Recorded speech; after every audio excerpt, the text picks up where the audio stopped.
Alright, this update is called, hey, check out this cool crap I got on eBay. I suddenly realized that I could, pick up all those old machines that I couldn't afford as a kid and always lusted after. So they've started arriving. First up on the block, Atari 800XL. Beautiful, beautiful machine. Very cool. I love the fit and finish on this thing. Definitely competitive, if not better than my beloved C64. If that may be slightly blasphemous, but whatever. Also have a 1010 cassette drive, or stored program recorder, as they refer to it properly. I don't have an SIO cable to hook these two together up with just yet, so I can't really do anything. But I will plug it in and just fire it up real quick just to show that off, because, hey, an old 8-bit on a 50-inch plasma screen is kind of cool. One thing I did do very quickly after purchasing this machine was build a composite video cable. The schematics were online, they were very easy, and holy crap is it better than the RF modulator that comes with it.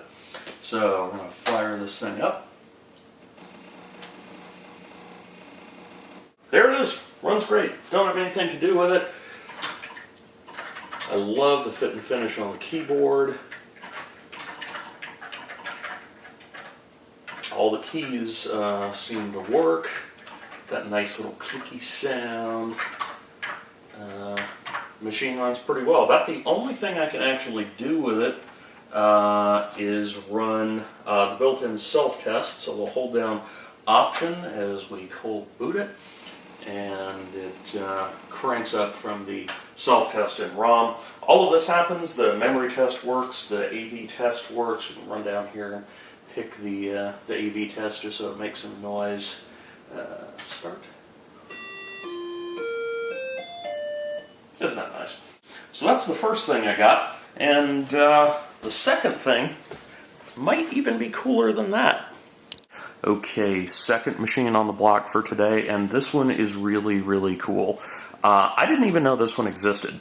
This is a Radio Shack TRS-80 model MC10 microcolor computer.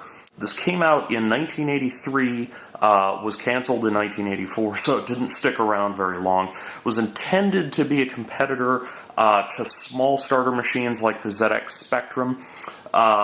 It's a shrunken version of the much more popular, much more powerful Coco. What we've got here is a roughly 800 kilohertz 6809 CPU, I think. I'm looking at the spec sheet. It's either an 09 or an 03.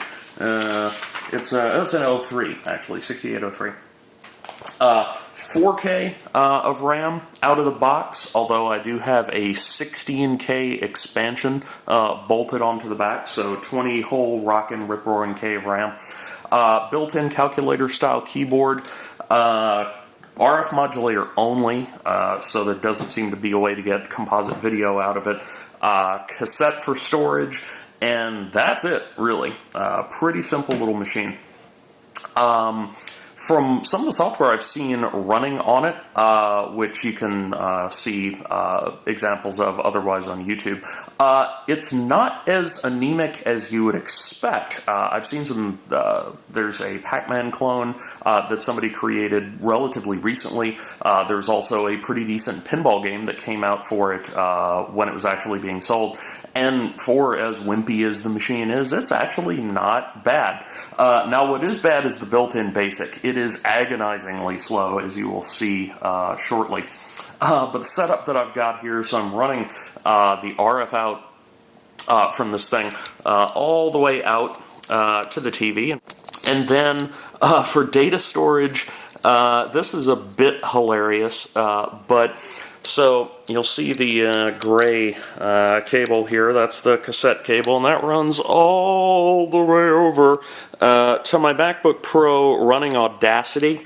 Yeah, I'm using my MacBook Pro essentially as a cassette deck for a TRS-80, which is pretty awesome. So we're going to go and focus on the TV here. We're going to fire this thing up, and we're going to show off what I've been scribbling on for the last night or so.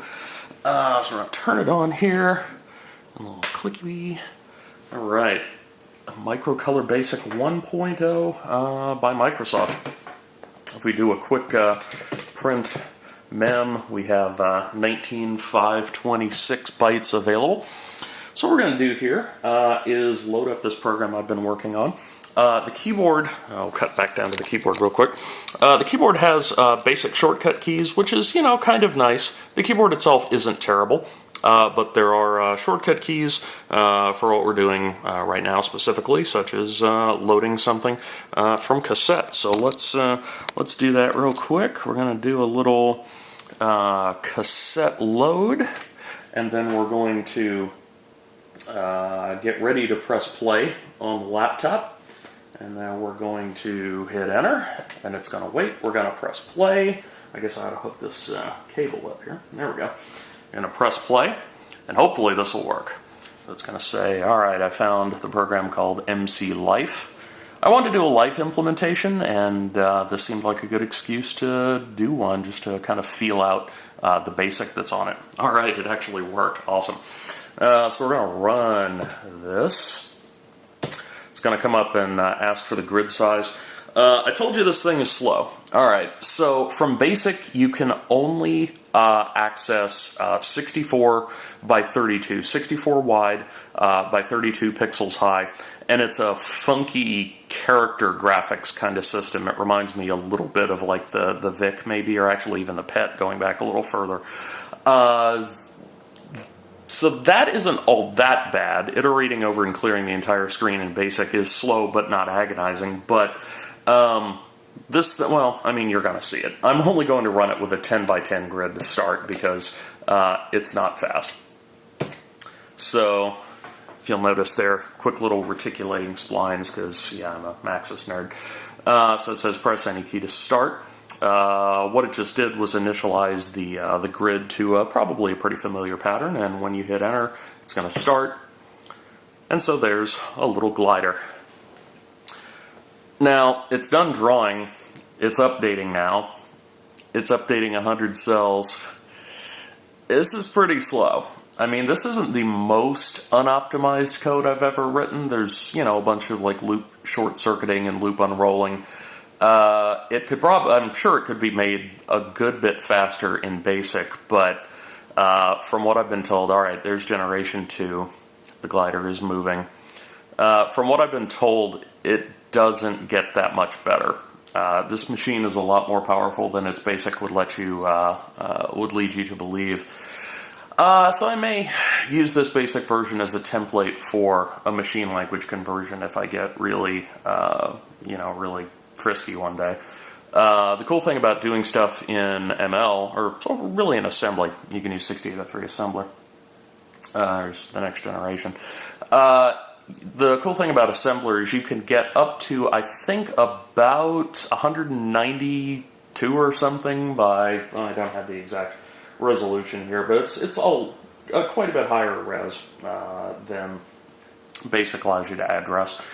And there's also lots of weird limitations, like each cell that you're seeing, if any of its neighbors to the left, right, up or down are a different color, then it gets all screwed up. So that's why everything is all yellow instead of there being multiple colors. Or, for example, a background color and a live color. It can either be black in a color or everything goes to hell. So our glider has just recycled, so that's, I guess, the, whatever it is, 5 or 6 iterations. If you run it full screen, it's agonizingly slow, but it does work. If you want to take a look at this, I am posting this on my blog. It'll be in WAV file format, so that you can play it directly into your real MC10. It'll be in C10 format, so you can load it into an emulator, and it'll be in text format, so that you can type it in or look at it yourself. And this entire thing was developed on the machine, in front of the television, as God intended. So no help from emulators or decent editors, although I did use Extended Basic which is a pretty nice little set of extensions to both the editor and the language. I didn't use any of the language features, but I did use stuff like renumbering and line editing and auto numbering, which is pretty handy. We'll do a quick source list here. It's, I don't know, 100-ish lines. I don't know. Oh, what the hell? We'll fire it up and let it go full bore just so you can see it. We'll run it again, and we'll say grid size is 31, or sorry, that's not right. I guess you can back up, okay. Grid size is 63 by 31, and the reticulating spline step takes a lot longer. I mean, literally, this is just randomizing the array.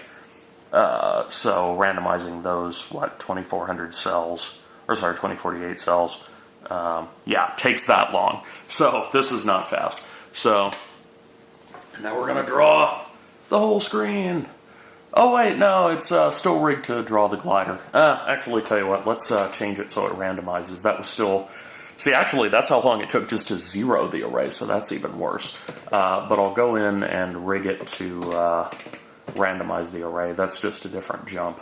So if you see there, line 55, go sub 7,000, that's... that is what's setting up the glider. So line 1,000 is the randomizer. So we'll do that, and then we'll run that. And we'll go 63 by 31.